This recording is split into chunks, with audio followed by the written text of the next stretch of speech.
कि सुर सजाने को साज बनाता हूँ, कि सुर सजाने को साज बनाता हूँ, नौसिखे परिंदों को बाज बनाता हूँ। कि सुर सजाने को साज बनाता हूँ, नौसिखे परिंदों को बाज बनाता हूँ। चुपचाप सुनता हूँ शिकायतें सबकी, चुपचाप सुनता हूँ शिकायतें सबकी, तब दुनिया बदलने की आवाज़ बनाता हूँ। तो गुड मॉर्निंग बच्चों, आज हम डी ब्लॉक एलिमेंट का इम्पोर्टेंट टॉपिक जो बोर्ड एग्जाम के लिए बहुत ही इम्पोर्टेंट, बहुत ही वैल्यूबल टॉपिक है, उसके हम डिस्कस करेंगे आज की वीडियो लेक्चर में। बहुत ही हमारा इम्पोर्टेंट सेशन रहेगा आज का, क्योंकि एग्जाम में यहाँ से यूजुअली हमें क्वेश्चन जो है पूछते हैं, वो हमारा टॉपिक रहेगा प्रिपरेशन ऑफ केमेनोफोर, केमेनोफोर का निर्माण और इसके केमिकल जो प्रॉपर्टीज होती है, रासायनिक गुण होता है, जो ऑक्सीकारक प्रवृत्ति होती है, ये मेटल है, नॉन मेटल है, और ऑर्गेनिक इनऑर्गेनिक कंपाउंड्स का ऑक्सीकरण कैसे करता है, कैसे प्रोडक्ट फॉर्म होता है, उसका हम डिस्कस करेंगे आज के वीडियो लेक्चर में। तो आज का हमारा वीडियो लेक्चर काफ़ी इंटरेस्टिंग, काफ़ी इंपॉर्टेंट, काफ़ी मज़ेदार होने वाला है। तो प्लीज़ ध्यान से सुनिए, समझिए। अगर कहीं पे भी दिक्कत हो, डाउट हो, तो कमेंट सेशन में जाकर, कमेंट बॉक्स में जाकर कमेंट जरूर करना, ताकि हम आपकी प्रॉब्लम को सॉल्व कर सकें। तो आज का हमारा टॉपिक रहेगा प्रिपरेशन ऑफ केमेनोफोर, पोटेशियम परमैंगनेट का निर्माण। आज का टॉपिक क्या है? प्रिपरेशन ऑफ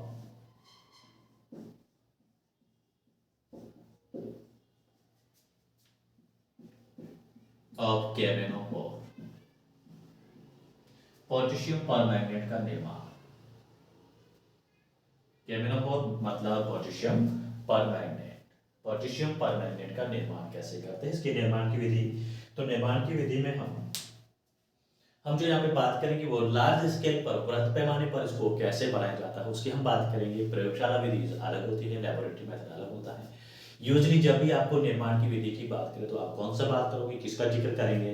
लार्ज स्केल पर, बृहद स्केल पर, बृहद पैमाने पर केमेनोफोर का निर्माण कैसे करते हैं उसकी हम बात करेंगे। तो यहाँ पर हम केमेनोफोर का निर्माण करने के लिए केमेनोफोर के अयस्क या उसके मिनरल, उसके और की बात करेंगे। केमेनोफोर का अयस्क कौन है? पाइरोलोसाइट। कौन है? पाइरोलोसाइट। ध्यान रखना है, ये एमसीक्यू से भी क्वेश्चन पूछ सकते हैं। ये मिनरल ऑफ केमेनोफोर कौन है? मिनरल कह सकते हैं इसका, और कह सकते हैं, यानी केमेनोफोर का निर्माण किससे करते हैं? पाइरोलोसाइट से करते हैं।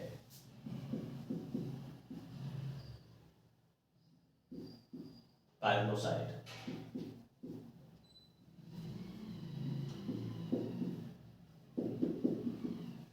पाइरोसाइट का फॉर्मूला होता है MnO2, मैग्नीशियम डाइऑक्साइड। एमसीक्यू के लिए मल्टीपल चॉइस में क्वेश्चन पूछ सकते हैं कि केमेनोफोर का निर्माण किससे करते हैं? पाइरोसाइट से करते हैं। या फिर पूछा जा सकता है कि पाइरोसाइट का फॉर्मूला क्या होता है? पाइरोसाइट का फॉर्मूला क्या होता है? क्या लिखेंगे? MnO2। तो आइए हम बात करते हैं पाइरोसाइट से केमेनोफोर कैसे बनाते हैं। पाइरोसाइट से केमेनोफोर बनाने के दो स्टेप इसमें इन्वॉल्व होते हैं, दो पद भाग लेते हैं। पहले पद की मैं बात करता हूँ। स्टेप फर्स्ट यहाँ पे कौन सा है? प्रथम पद कौन सा इसमें? प्रथम पद मतलब स्टेप फर्स्ट। स्टेप फर्स्ट में हम क्या करेंगे? पाइरोसाइट को फ्यूज करेंगे एयर की प्रेजेंस में, किसके साथ? पोटेशियम हाइड्रोक्साइड या फिर पोटेशियम कार्बोनेट के साथ में। क्या मिलेगा प्रोडक्ट? प्रोडक्ट हमें ऑब्टेन होगा पोटेशियम मैग्नेट। तो पहले पद में क्या बनेगा? पोटेशियम मैग्नेट का निर्माण। पोटेशियम मैग्नेट का निर्माण,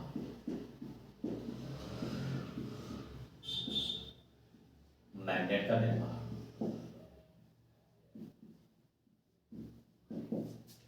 प्रथम पद में होगा formation of potassium magnet.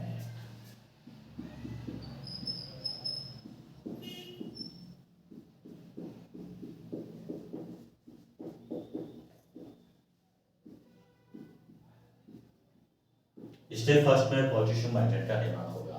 Chemical equation क्या रहेगी इसकी? ये हमारा पाइरोसाइट है, पोटेशियम हाइड्रोक्साइड, या फिर आप ले सकते हो क्या? K2Cl3 कार्बोनेट ले सकते हो। पोटेशियम कार्बोनेट ले सकते हो। अगर हाइड्रोक्साइड लिया तो एयर के साथ में फ्यूज करना है, अदरवाइज जरूरत नहीं रहेगी। प्रोडक्ट क्या मिलेगा? K2MnO4 मिला, और प्लस क्या मिलेगा? यहाँ पर पानी मिलेगा, वाटर मिलेगा। अगर क्या पोटेशियम हाइड्रोक्साइड ले रहे हैं, क्षारीय माध्यम ले रहे हैं, इसको क्या करिए? Potassium magnet. ये ग्रीन कलर का होगा।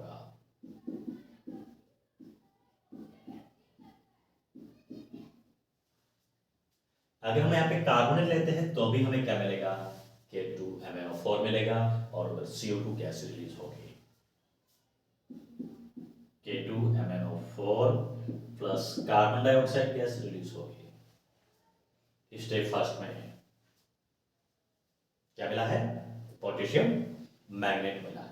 यहाँ पे पोटेशियम मैग्नेट जो होता है ये क्या करता है? डिसप्रोपोर्शनल रिएक्शन शो करता है। डिसप्रोपोर्शनल का मीनिंग क्या होता है? एक एलिमेंट जो होता है वो एक से अधिक ऑक्सीडेशन से करता है, मतलब उसी का ही ऑक्सीडेशन होता है, उसी का ही रिडक्शन होता है। इसका मीनिंग क्या है? इसका मीनिंग यहाँ पर ये होता है कि KMnO4 ये क्या दे सकता है?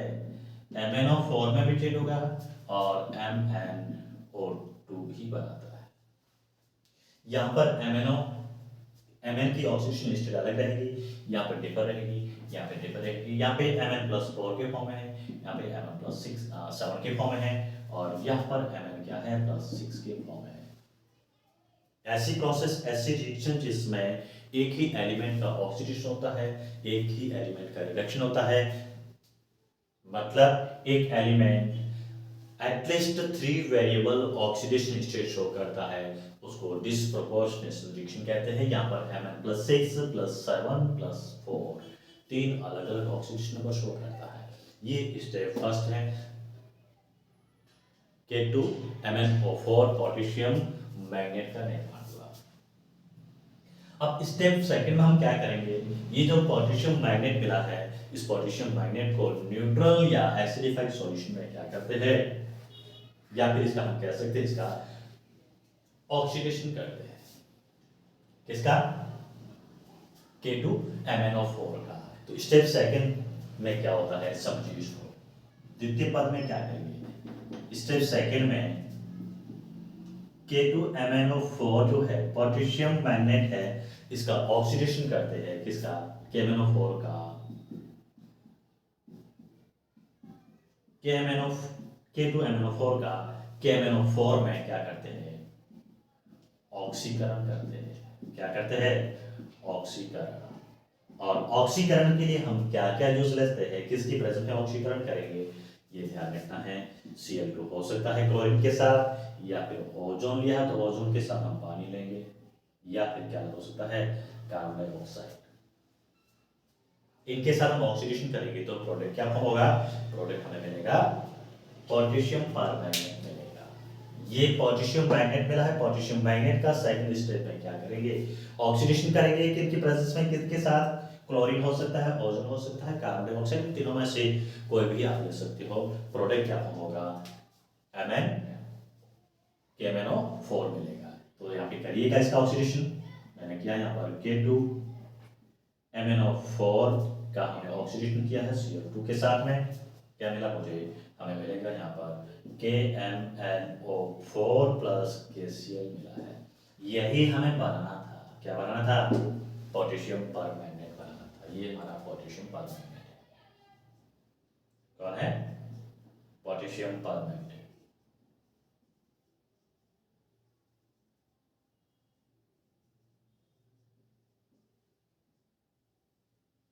पर्पल कलर का सॉल्यूशन होगा। हालांकि पीपीटी होता है, क्रिस्टलिक फॉर्म होता है, ये क्रिस्टल होता है। आपने लैब में अंदर देखा होगा, हम ट्राइब्यूशन वगैरह करते हैं, इसमें KMnO4 को सॉल्यूशन जो उसका कंसीडर करते हैं, जिसको ब्यूरेट में फिलअप किया जाता है। ये हमारा क्या है? KMnO4 बनाने की मेथड है। कौन सी मेथड है? लार्ज स्केल पर, वृहत पैमाने पर इसको, या औद्योगिक स्तर कह सकते हो, उस पर बनाने की मेथड है, तरीका है। आगे प्रयोगशाला की हम बात करें। प्रयोगशाला के यूजली नहीं पूछते, लेकिन केमिकल रिएक्शन ध्यान रखना है। प्रयोगशाला हम क्या करते हैं? Mn2+ का सॉल्ट है, उस Mn2+ सॉल्ट को हम क्या करते हैं? परऑक्सो सल्फेट के साथ में रिएक्शन कराते हैं, गर्म करते हैं, हीट करते हैं, तो क्या मिलेगा? KMnO4 मिलेगा। क्या मिलेगा? KMnO4 मिलेगा। तो उसको करने की जरूरत नहीं है, आपको यहाँ पर इसको ध्यान रखना है। ये हमने बात की किसकी? KMnO4 के निर्माण की बात की। एक बार वापस सुन लो, KMnO4 का निर्माण कैसे करते हैं? पाइरोलोसाइट एसिड होता है, इसका लवण होता है, मिस कंपोनेंट होता है, मिनरल है, उससे बनाते हैं। क्या करेंगे? पाइरोलोसाइट को क्षारीय कवच के साथ में एयर की प्रेजेंस में फ्यूज करेंगे, या फिर क्या करेंगे? पोटेशियम कार्बोनेट के साथ में इसको फ्यूज करेंगे, रिएक्शन कराएंगे। क्या मिलेगा? पोटेशियम मैग्नेट मिलेगा। स्टेप फर्स्ट में पोटेशियम मैग्नेट को हम ऑक्सीडेशन करेंगे। ऑक्सीडेशन के लिए हम ये मीडियम ले सकते हैं, Cl2 ले सकते हैं, ओजोन ले सकते हैं, कार्बन डाइऑक्साइड ले सकते हैं। क्या मिलेगा? पोटेशियम परमैंगनेट मिला है। बड़ा क्वेश्चन पूछ सकते हैं, छोटे क्वेश्चन के फॉर्म पूछ सकते हैं। और दूसरा सबसे इंपॉर्टेंट होता है KMnO4 हमने बना तो लिया, बनाने के बाद में कहाँ पे काम आता है, इसको यूज कहाँ लेना है, उसके बारे में क्वेश्चन पूछा जा सकता है। अब यूज का कैसे पूछेंगे? यूज का पूछते हैं निम्नलिखित अभिक्रियाओं को पूर्ण कीजिए, या फिर KMnO4 की निम्न के साथ संतुलित समीकरण लिखिए। ऐसा सवाल आपको यूजुअली पूछा जाता है और पूछा जाएगा भी। आइए हम डिस्कस करते हैं, जिक्र करते हैं कि KMnO4 की केमिकल रिएक्शन पढ़ने से पहले KMnO4 की नेचर कैसी होती है उसके बारे में जान लीजिएगा। तो KMnO4 प्रबल ऑक्सीकारक होता है, स्ट्रॉन्ग ऑक्सीडाइजिंग एजेंट होता है। ये metal, non metal, organic compounds, inorganic compound का आसानी से ऑक्सीडेशन कर देता है। क्या करता है? आसानी से ऑक्सीडेशन करता है। KMnO4 कैसा होता है, उसकी नेचर कैसी होती है? एक प्रबल ऑक्सीकारक होता है, ये ऑक्सीडाइजिंग एजेंट होता है।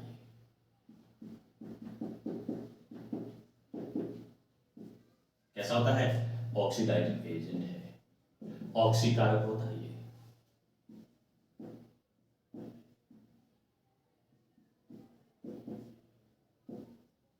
क्या होता है? ऑक्सीकारक। अब ऑक्सीकारक किसका कर सकता है? मेटल का कर सकता है, नॉन मेटल, कार्बनिक, इनकार्बनिक, कोई भी कंपाउंड हो सकता है। अब ऑक्सीडेशन जो इसकी रिएक्शन पर लेते हैं, उस केस में हमें मीडियम का यहाँ पर बड़ा रोल होता है। जो KMnO4 की हम ऑक्सीडेशन रिएक्शन की स्टडीज करेंगे, वो रिएक्शन कौन सी मीडियम में हो रही है, ये सबसे इंपॉर्टेंट यहाँ पर क्वेश्चन होता है। सबसे इंपॉर्टेंट उसका रोल होता है मीडियम का, बिकॉज मीडियम ही डिसाइड करता है कि KMnO4 का खुद का क्या होगा। तो यहाँ पर आपको तीन मीडियम, थ्री मीडियम को याद रखना है, और हमें पता है मीडियम थ्री ही होता है। या तो एसिडिक मीडियम होगा, या फिर एल्केलिन यानी बेसिक मीडियम होगा, या फिर क्या होगा? न्यूट्रल होगा, उदासीन होगा। यही होगा, इसके अलावा कोई मीडियम नहीं होता है। अगर हम कोई केमिकल रिएक्शन KMnO4 के साथ करा रहे हैं, मीडियम में ले रहा हूं, यहां पर क्या ले रहा हूं? If we consider neutral medium, उदासीन माध्यम ले रहा हूं मैं। कौन सा ले रहा हूं? ये बच्चों ध्यान रखना है, बहुत ही इंपॉर्टेंट होते हैं ये। यहां पर दिक्कत होती है, कंफ्यूजन होता है। माध्यम में कैसा ले रहा हूं? उदासीन ले रहा हूं। कैसा ले रहा हूं? उदासीन माध्यम। जैसे जल, यहाँ पे क्या है? जल एक न्यूट्रल मीडियम होता है, न्यूट्रल सॉल्वेंट होता है। उदासीन माध्यम में KMnO4 का क्या होगा? KMnO4 किसमें चेंज होगा? और एक बात ध्यान रखो, जब भी हम केमिकल रिएक्शन की बात करेंगे तो KMnO4 को उसकी आयनिक स्टेट में लेना है। आयनिक स्टेट बोले तो हम लेंगे MnO4 माइनस के फॉर्म में। किस फॉर्म में? MnO4 माइनस के फॉर्म में लेंगे। MnO4 माइनस का मतलब ही ये आयनिक स्टेट है किसकी? KMnO4 की। तो जो भी आपको केमिकल रिएक्शन दी जाएगी MnO4 यानी आयनिक स्टेट में ही दी जाएगी, आयनिक स्टेट में ही आपको सोल्व करना है इसको, आयनिक स्टेट में ही इसको बैलेंस करना है। तो हम आइए बात करते हैं उदासीन माध्यम, न्यूट्रल मीडियम में KMnO4 का खुद का क्या होगा, प्रोडक्ट क्या फॉर्म करेगा। न्यूट्रल मीडियम में KMnO4 that is ionic form होगा, MnO4 ये किस में चेंज होगा? MnO2 में चेंज होगा। याद रखना है, समझ लेना है, रख लेना है अच्छी तरह से। अगर मीडियम आपको केमिकल रिएक्शन के लिए न्यूट्रल दे रखा है तो MN4 का क्या होगा, MN4 MnO2 में चेंज होगा। किस मीडियम में, न्यूट्रल मीडियम में। अगर मैं बात करता हूँ सेकेंड इसका पार्ट ले रहा हूँ, बेसिक यानी एल्केलिन मीडियम, क्षारीय माध्यम ले रहा हूँ। क्या ले रहा हूँ, क्षारीय माध्यम, एल्केलिन मीडियम ले रहा हूँ, क्षारीय माध्यम ले रहा हूँ।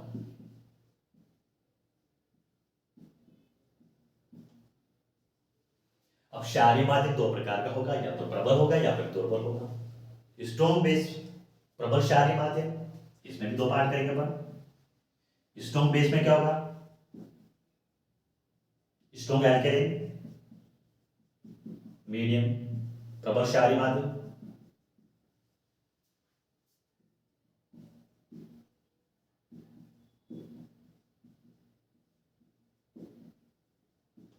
क्या बनेगा, KMnO4 का क्या होगा, प्रबल क्षारीय माध्यम में, ये मैंने प्रबल क्षारीय लिया है।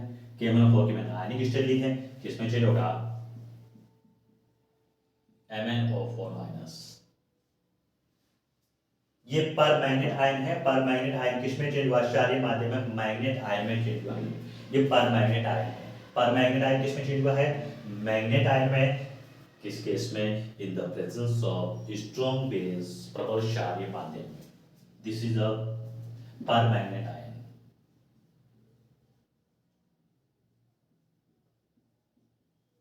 पर मैग्नेट आयन किसमें चेंज हुए हैं, मैग्नेट आयन में चेंज हुए हैं।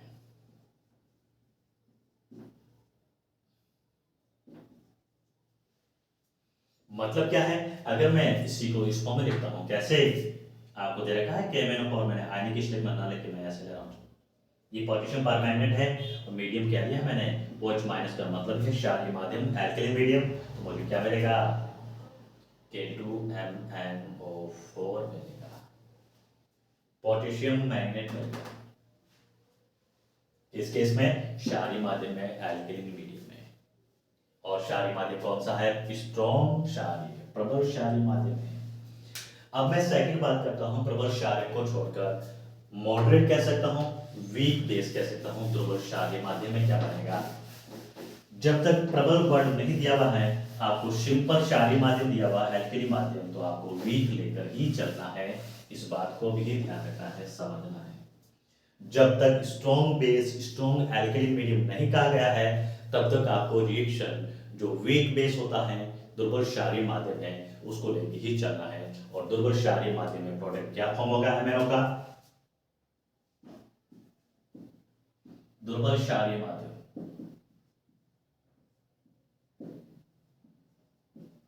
क्या बनेगा, MnO का, MnO4 माइनस का वही बनेगा जो उदासीन माध्यम में होता है, MnO2 में चेंज होगा।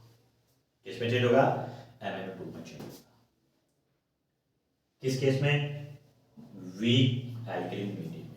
अब मैं यहां पर आपको इसकी रिएक्शन बताता हूं, दो रिएक्शन आपको पढ़ लेना है, क्षारीय माध्यम में, एल्कलीन मीडियम में। कौन सी दो मीडियम, अब एल्कलीन मीडियम में एक बात और समझ लेना, 10% aqueous solution of a क्षारीय solution of KMnO4 क्या बोलता है, बेयर रिएजेंट कहलाता है। क्या कहेंगे, बेयर रिएजेंट, बेयर अभिकर्मक।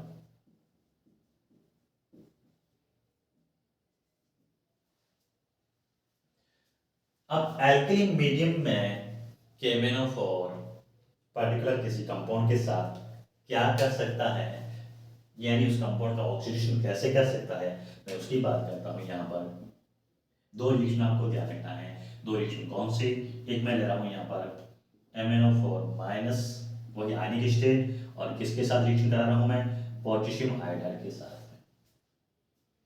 यहाँ पे मैंने आपको पहले ही बताया था, जो भी अपन इक्वेशन लेंगे, आयनिक फॉर्म लेंगे। ये मुझे KMnO4 माइनस कहाँ से मिला है, सॉरी MnO4 माइनस कहाँ से मिला है, ये मुझे मिला है KMnO4 से मिला है। मैंने इसका आयनाइजेशन किया तो मुझे मिला। ये I माइनस कहाँ से मिला मुझे, I माइनस मुझे मिला है किससे, पोटेशियम आयोडाइड से। इसका मतलब KMnO4 किसके साथ रिएक्शन कर रहा है, पोटेशियम आयोडाइड के साथ में। कौन से मीडियम में, क्षारीय माध्यम में। क्या बनेगा, इसका क्या करेगा, ये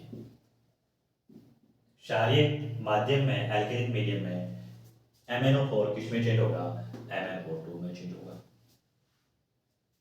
और पोटेशियम आयोडाइड में आयोडीन का ये क्या करेगा, ऑक्सीडेशन करेगा, किसमें करेगा ऑक्सीडेशन, IO3 माइनस में करेगा। अब आगे का केस, आगे का रोल ध्यान रखना है। क्या सर इतना ही लिखने से चलेगा काम, इतना ही लिखने से काम नहीं चलेगा, तो क्या करना है, आइए हम उस पर बात करते जिक्र करते हैं। यहाँ पर मुझे बताइए कि Mn है, Mn की ऑक्सीडेशन स्टेट क्या है, Mn+7 की फॉर्म है, किस फॉर्म है, +7 की फॉर्म है। यहाँ पे Mn किस फॉर्म में है, Mn यहाँ पर +4 की फॉर्म है। तो ये देखिएगा कितने ऑक्सीडेशन नंबर में चेंज हो रहा है, +7 से क्या हो रहा है, +4 हो रहा है। कितने में चेंज हो रहा है, चेंज कितना हो रहा है, +3 का चेंज हो रहा है। +3 ऑक्सीडेशन नंबर डिक्रीज हो रहे हैं, किसके, Mn के। 7 से 4 होना, +3 ऑक्सीडेशन नंबर का डिक्रीज होना। अब ये +3 को क्या करेंगे, +3 को हम यहाँ पे जो आयोडीन है सेकंड स्टेप में, इसको हम क्या करेंगे, दोनों साइड जो कोएफिशिएंट है, जितना ऑक्सीडेशन नंबर डिक्रीज होता है इंक्रीज होता है, मल्टीप्लाई कर देंगे, I3 माइनस में लिख देंगे। फिर सेकंड देखिएगा, आयोडीन का यहाँ पर ऑक्सीडेशन नंबर क्या है, -1 है। -1 से यहाँ पे कितना बढ़ रहा है, 3 2 6 और एक माइनस हो गया +5। -1 से कितना चेंज हो रहा है, +5 का चेंज हो रहा है। -1 से +5 हो रहा है, तो टोटल कितना चेंज हो रहा है इसमें, टोटल +6 इंक्रीज हो रहा है। तो ये 6 क्या करोगे, 6 को, ये 6 यहाँ पे लगाओगे, इसके साथ है, Mn के साथ में, Mn के साथ में लगाओगे। अब हमें क्या करना है, ऑक्सीजन को बैलेंस करना है, किसको, ऑक्सीजन को। कैसे बैलेंस करोगे, यहाँ पे देखिए कितने हैं, 6 4 24, इधर देखिए कितने हैं, 3 3 9 और ये कितने हैं 12, 9 + 12 कितने होते हैं 21, और इधर ऑक्सीजन कितने हैं 24 है। कितने ऑक्सीजन इस साइड कम है, 3 ऑक्सीजन की डेफिशिएंसी है, तो जिस साइड में जितने ऑक्सीजन कम होते हैं उस साइड में उतने क्या करेंगे, वाटर मॉलिक्यूल ऐड कर दिए, क्या किए, वाटर मॉलिक्यूल ऐड। अब हम यहाँ पे क्या करेंगे, इस साइड 4 लगा दो, 6H+, और इस साइड क्या करेंगे, इसको न्यूट्रलाइज करने के लिए दोनों साइड, क्योंकि मीडियम कैसा है, बेसिक मीडियम है, बेसिक मीडियम है, तो हम क्या करेंगे, यहाँ पे लगाएंगे 6OH- और इधर क्या करेंगे 6OH- पुट करेंगे। ये 6OH- 6H+ से मिलके क्या बना देंगे, 6 वाटर मॉलिक्यूल बनाएंगे। यहाँ पे कितने हैं, 3 वाटर मॉलिक्यूल है, ये कैंसिल हो जाएंगे 3, इस साइड 3 वाटर मॉलिक्यूल एक्सेस लेंगे। और फाइनली हम इलेक्ट्रॉन को बैलेंस करें, कैसे करेंगे, यहाँ पे देखिए -6 है और -3, टोटल माइनस का कितना है 9। यहाँ पे देखिए माइनस का कितना है 3 माइनस का है, और ये भी माइनस में ही है, 6 और 3 9 माइनस है, तो इधर भी माइनस का 9 है, प्रोडक्ट में भी -9 है। इक्वेशन बैलेंस है, कुछ भी नहीं करना है, इलेक्ट्रॉन बैलेंस नहीं करना है। और वो देखिए मीडियम में क्या आ रहा है, OH- आ रहा है, मतलब केमिकल इक्वेशन कौन सी मीडियम में हो रही है, एल्केलिक मीडियम, क्षारीय माध्यम। अगर इतना कर सकते हो तो बहुत अच्छी बात है, इतना नहीं करो, कम से कम ये प्रोडक्ट जरूर लिख देना है। KMnO4 माइनस किस में चेंज होगा, MnO2 में, कौन से मीडियम में, क्षारीय माध्यम में, कुछ भी नहीं कहा गया है तो दुर्बल क्षारीय लेके ही चलना है। और I- का क्या हुआ है, ये IO3 में चेंज हुआ है, क्षारीय माध्यम में ध्यान रखना है, अगर एसिडिक मीडियम लेंगे तो नहीं बनेगा, प्रोडक्ट अलग बनेगा। एक क्षारीय माध्यम इस इक्वेशन को याद रखना है, और दूसरी क्षारीय माध्यम में इक्वेशन और याद रखनी है, कौन सी, अच्छी तरह से समझना है, पढ़ लेना है। हो सकता है 16 मार्च को होने वाला केमिस्ट्री है बोर्ड एग्जाम है, उसमें आपको पूछा जाए, आपकी किस्मत है कि बड़ा सवाल भी पूछा जा सकता है, लेकिन कम में छोटे में यहाँ से आएगा 100%। तो सेकंड में इसकी रिएक्शन ले रहा हूँ, एल्केन में मैंने क्या लिया है, इथीन लिया है, और इथीन को मैं क्या कर रहा हूँ, MnO4 माइनस को ले रहा हूँ। माध्यम क्या लिया है मैंने माध्यम लिया है वही क्षारीय, कुछ भी नहीं कहा तो दुर्बल क्षारीय लेके ही चलना है। क्या मान लिया है? क्षारीय माध्यम लिया है। क्या बनेगा? यहाँ पर आपको इथाइलिन ग्लाइकोल बनेगा, प्राप्त होगा। पता है सॉल्यूशन में हमें पढ़ा था ethylene glycol 35% solution of ethylene glycol anti freezing agent के फॉर्म में यूज किया जाता है। ये एंटी फ्रीजिंग एजेंट के फॉर्म में 2023 के बोर्ड एग्जाम में क्वेश्चन पूछा गया था। ये इथाइलिन ग्लाइकोल और MnO2 बनेगा। बाकी छोड़ो, बैलेंस करना, ये बनाना है। ये इथाइलिन ग्लाइकोल है। ग्लाइकोल कह सकते हो, इथाइलिन ग्लाइकोल कह सकते हो।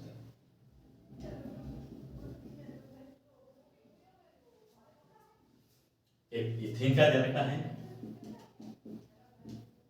और एक आयोडीन का कौन से माध्यम में? क्षारीय माध्यम में, ये ध्यान रखना है। अब हम अगली बात करेंगे एसिडिक मीडियम की कि KMnO4 एसिडिक मीडियम में मॉलिक्यूल का, कंपाउंड का कैसे ऑक्सीडेशन करता है और खुद का क्या होता है। इंपॉर्टेंट टॉपिक है, सबसे इंपॉर्टेंट, सबसे वैल्यूएबल।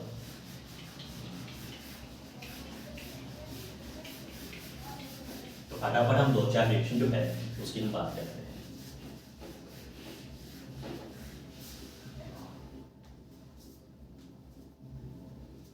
तो थर्ड मीडियम क्या हो सकता है हमारे पास? एसिडिक मीडियम, अम्लीय माध्यम।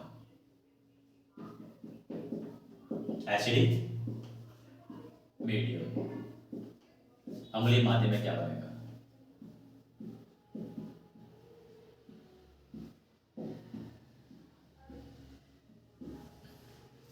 अम्लीय माध्यम में एसिडिक मीडियम में MnO4 माइनस का क्या होगा? ये MnO4 माइनस है और मीडियम क्या लिया हमने? एसिडिक लिया है, तो MnO4 Mn+2 में चेंज होगा। किस में चेंज होगा? Mn+2 में चेंज होगा। किस केस में? एसिडिक। यहाँ पर एक बात मुझे बताइएगा, क्या बताओगे कि Mn4 में Mn+7 ऑक्सीजन स्टेट में है? बिल्कुल है। यहाँ पे कितने ऑक्सीडेशन स्टेट है Mn की? +2 है। कितना चेंज हुआ? 5 का चेंज हुआ। कितना चेंज हुआ है? 5 का। ये ध्यान रखना है एसिडिक मीडियम में।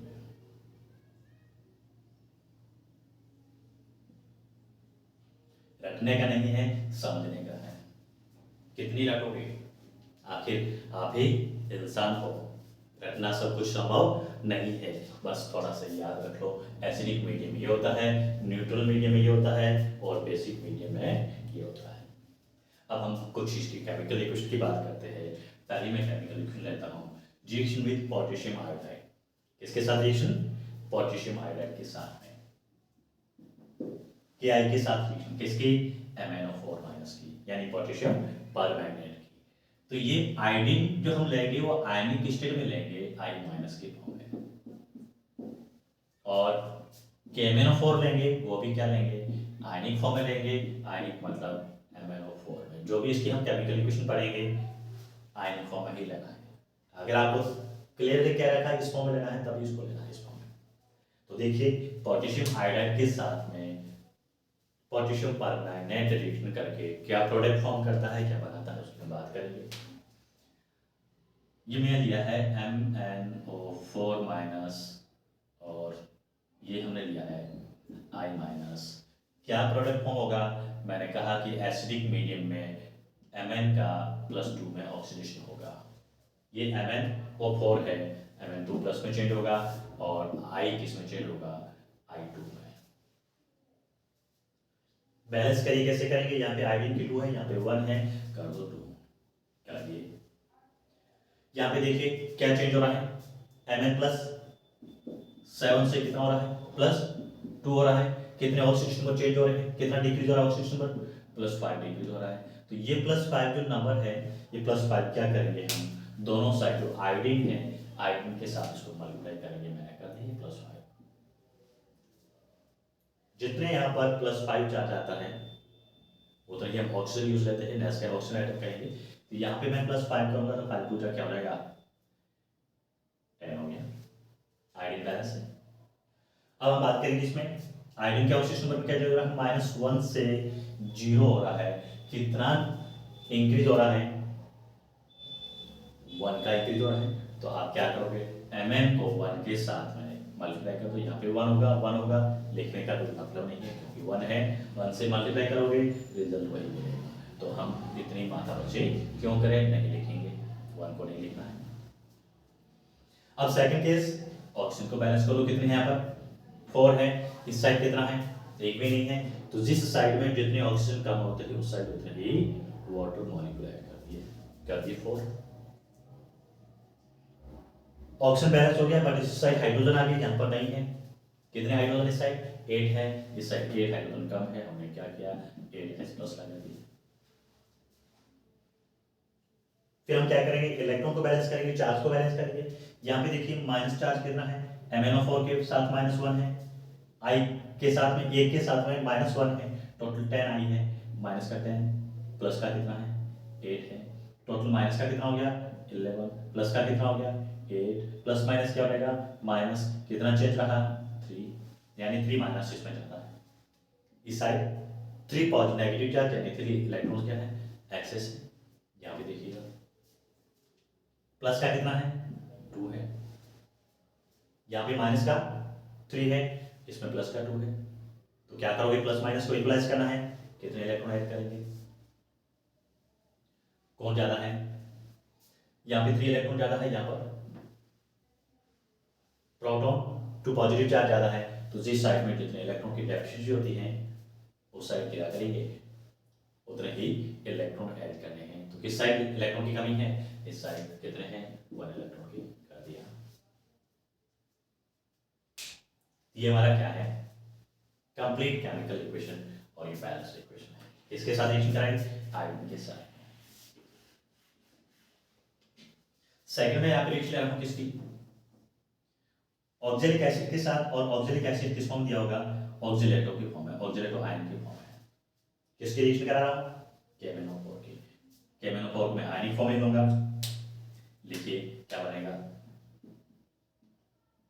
MnO4 माइनस C2O4 माइनस क्या होगा MnO4 का Mn2 प्लस बनेगा, और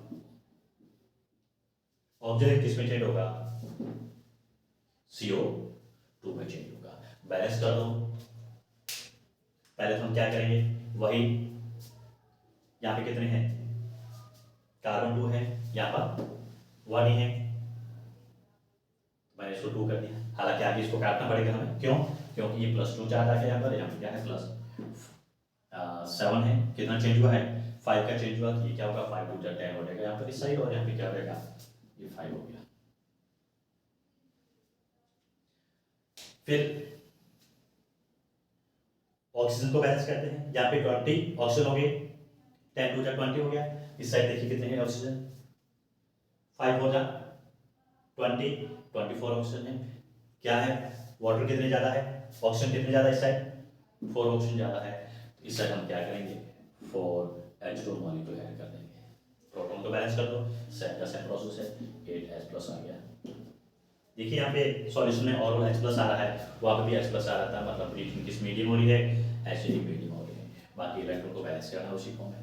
टोटल काउंट कर दो, पॉजिटिव साइड कितना है नेगेटिव कितना है, जिस साइड जितना ज़्यादा पॉजिटिव चार्ज होता है उस साइड उतने इलेक्ट्रॉन ऐड कर दो, चार्ज बैलेंस हो जाएगा। ये सेकंड रिएक्शन पड़ी है किसके साथ में ऑक्जेलिक एसिड के साथ। थर्ड में रिएक्शन ले रहा हूँ उसको हाइड्रोजन सल्फाइड के साथ, या डाई हाइड्रोजन सल्फाइड गैस है H2S गैस, जो एग्जाम में पूछेंगे मैं उसी की बात कर रहा हूँ, 5 रिएक्शन की हम बात करेंगे। तो सेकंड में थर्ड रिएक्शन ले रहा हूँ किसके साथ में H2S के साथ रिएक्शन, और H2S से हमें क्या मिलेगा H2 माइनस, क्या मिलेगा H2 माइनस, तो H2 माइनस का ये क्या करेगा सल्फर डाइऑक्साइड में ऑक्सीडेशन कर देगा, कौन MnO4 माइनस, क्या बनेगा MnO4 minus plus H2 minus 2 क्या बनेगा, Mn का हमेशा एसिडिक मीडियम में Mn2 प्लस में ऑक्सीडेशन होगा, और ये SO2 में ऑक्सीडेशन होगा। अब पता करिए ऑक्सीडेशन नंबर में क्या चेंज हुआ, +7 से कितना हो गया +2 हो गया, कितना चेंज हुआ 5 हुआ, हम क्या करेंगे इसको 5 से मल्टीप्लाई करेंगे। सल्फर का ऑक्सीडेशन में क्या चेंज हुआ है, -2 था, -2 से कितना हुआ है, +4 हो गया, कितना चेंज हुआ है, 6 का चेंज हुआ है। हम क्या करेंगे, इसको 6 से मल्टीप्लाई कर देंगे। ऑप्शन को बैलेंस कर दो, 5 × 10 और यहाँ पे कितना है, 6 × 24। इस साइड क्या है, 24 ऑक्सीजन है और इधर कितने हैं, 10 ऑक्सीजन है। और इस साइड में कितने हैं, 14 ऑक्सीजन ज़्यादा है। हम यहाँ पे क्या करेंगे, 14 H2O ऐड करेंगे और फिर क्या करेंगे, 28 H+ ऐड कर दिया। इलेक्ट्रॉन को बैलेंस कर दो, चार्ज को काउंट करके इक्वेशन क्या रहेगी, बैलेंस हो जाएगी। नेक्स्ट क्या पूछ सकते हैं, फोर्थ में कि हमें SO2 के साथ रिएक्शन करानी है। किसके साथ, SO2 के साथ में। SO2 का ये ऑक्सीडेशन करेगा किसमें, सल्फेट में कर देगा। सल्फर डाइऑक्साइड दिया तो भी वही बनेगा और सल्फर ट्राइऑक्साइड दिया तो भी प्रोडक्ट वही बनेगा, SO4 ही बनेगा। सल्फेट में ऑक्सीडेशन करेगा कौन, KMnO4। अब KMnO4 को मैं इसके साथ रिएक्शन कराता हूँ आयनिक स्टेट में। MnO4- प्लस मैंने क्या लिया है, सल्फर डाइऑक्साइड लिया है, मुझे प्रोडक्ट क्या फॉर्म होगा, Mn2+ और क्या मिलेगा, SO4 सल्फेट मिला। वही बैलेंस करेंगे, +7 है, +7 से क्या हुआ, +2 हुआ, कितना चेंज हुआ है, 5 का, यहाँ पे 5 आ गया, ये 5 हो गया। यहाँ पे क्या था, ऑक्सीडेशन में +4 था, +4 से कितना बना है, +6 बना है, कितना चेंज हुआ है, 2 का चेंज हुआ है, मैंने यहाँ पे 2 कर दिया। ऑक्सीजन को बैलेंस करिए, कैसे करेंगे, 5 × 20, यहाँ पे कितना है 8 और 10 18, इधर कितना है 20, इधर 18, यहाँ पर 2 ऑक्सीजन की डेफिशिएंसी है, मैंने क्या किया 2H2 लगा दिया। प्रोटॉन को बैलेंस कर दो, 4H+। इलेक्ट्रॉन को बैलेंस कर देना है, काउंट करना है कि यहाँ पर 20 पॉजिटिव चार्ज है, ये 14 है, इधर कितना है, काउंट कर दो, उसको बैलेंस करना है। इसी डायरेक्शन में एक और रिएक्शन लेता हूँ उसकी, किसके साथ, Fe2+ के साथ, फेरस के साथ। जैसे फेरस सल्फेट दे दिया है, फेरस क्लोराइड दे रखा है, क्या होगा इसका, Fe किस में चेंज होगा, Fe+3 में चेंज होगा। सिंपल सा प्रोसेस है, क्या करेंगे, MnO4- क्या बना है, Fe2+3 के साथ रिएक्शन करा रहे हैं। हमेशा मैंने क्या बताया था, मैंने कहा Mn का एसिडिक मीडियम में MnO4 का Mn2+ बनेगा और Fe का ऑक्सीडेशन होगा किसमें, Fe+3 में। ऑप्शन लगा दो, बैलेंस कर दो, 7 से क्या हो रहा है, +2 हो रहा है, कितना चेंज हुआ है, 5 का, लगा दो 5। यहाँ पे देखिए आयरन में क्या हो रहा है, +2 से +3 हो रहा है, 1 इलेक्ट्रॉन क्या हो रहा है, लूज हो रहा है, ऑक्सीजन पर 1 में चेंज हो रहा है, तो यहाँ पे लिख दो 1। ऑप्शन को बैलेंस कर दो, यहाँ पर 4 है, इधर एक भी नहीं है, क्या करेंगे 4H2 लगा दो। प्रोटॉन को बैलेंस कर दो, 4 × 8 है, इधर एक भी नहीं है, क्या किया 8H+ लगा दिया। इलेक्ट्रॉन को बैलेंस कर दो, 8+ है और यहाँ पे 5 × 10+ है, 18 प्लस का है, 1 माइनस का है और क्या है 17 प्लस का है। इधर देख लो 5 3 15 और 2 17, इधर भी 17 है, इधर भी 17 है। बैलेंस इलेक्ट्रॉन, 4 बैलेंस है, कुछ भी नहीं करना है। ये क्या हो गया, बैलेंस इक्वेशन हो गई। तो ये हमारे पास क्या थे, कुछ इंपॉर्टेंट KMnO4 की केमिकल रिएक्शंस। एक स्ट्रॉन्ग ऑक्सीडाइजिंग होता है, मेटल, नॉन मेटल, मेटलॉइड, कार्बनिक और अकार्बनिक पदार्थों का ये क्या करता है, आसानी से ऑक्सीकरण कर देता है। बहुत ही इंपॉर्टेंट सेशन था ये वीडियो लेक्चर, काफ़ी इंपॉर्टेंट है क्योंकि क्वेश्चन हमें यूजुअली यहाँ से किसी न किसी फॉर्म में पूछ लेते हैं इक्वेशन को बैलेंस करना। और यूजुअली मैं भी बच्चों को क्लास टेस्ट वगैरह होते तो उसमें इस टाइप के क्वेश्चन देते रहता हूँ। तो आप लोगों को ये टॉपिक अच्छी तरह से क्लियर करना है, समझना है, सीखना है। हो सकता है बड़ा क्वेश्चन जो आपके डी सेक्शन में मार्क्स भी मिल सकता है, इस टाइप का क्वेश्चन। तो तो आप इसको एक बार ज़रूर वापस रिपीट करिए, रिवाइज करिए। अगर कुछ भी जरा सा भी डाउट हो, दिक्कत हो, कमेंट सेक्शन में जाकर प्रॉब्लम बताइए, आपकी डाउट बताइए, डेफिनेटली आपको सॉल्यूशन मिलेगा अगले वीडियो लेक्चर में। तो आज के लिए इतना ही करते हैं। नेक्स्ट वीडियो लेक्चर में और इम्पोर्टेंट कोई टॉपिक जो है, मुझे लगता है कि यहाँ पर बच्चे दिक्कत होती है या प्रॉब्लम फेस होती है, मिस्टेक करते हैं, मैं उस वीडियो को या उस टॉपिक को और कंसिडर करूँगा। आई होप कि आपको अच्छी तरह से समझ में आया होगा। तो चैनल को लाइक, शेयर एंड सब्सक्राइब करना ना भूलें। Thank you for watching.